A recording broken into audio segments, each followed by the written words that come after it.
France Inter.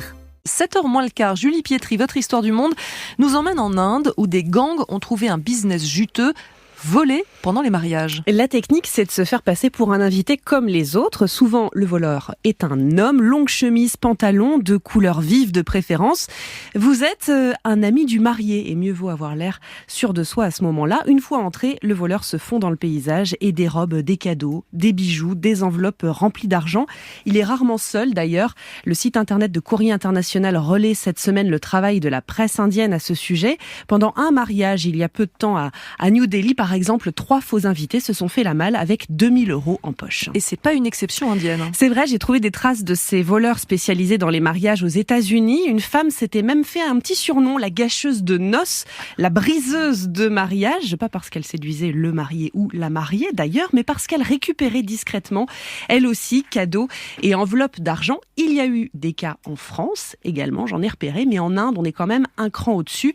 Par exemple, si je reviens à ces 3 hommes que j'évoquais qui se sont enfuis avec 2000 €, la police de Delhi a fini par les identifier, par les arrêter.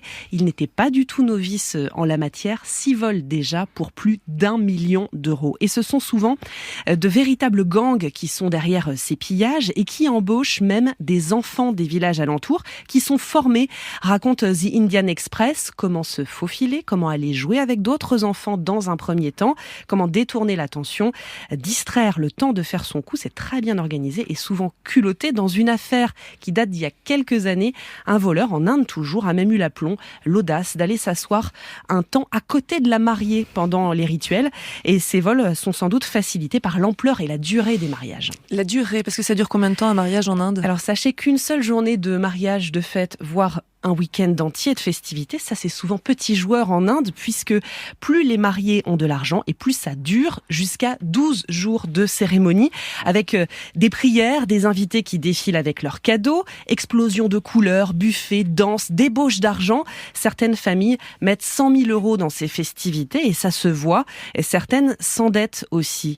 Quand les voleurs s'invitent, ils arrivent dans un moment de vulnérabilité, de fragilité qui, pendant une fête de l'amour, même si en Inde, beaucoup de mariages sont quand même encore aujourd'hui arrangés, qui a la tête à vérifier l'identité de chaque invité.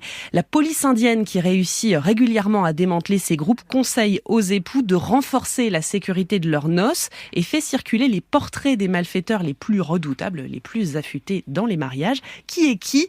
Une activité de plus pas très festive pour le coup, pour ces mariages déjà bien animés. Julie Pietri, toute la semaine avec nous dans le 5-7 pour l'histoire du monde.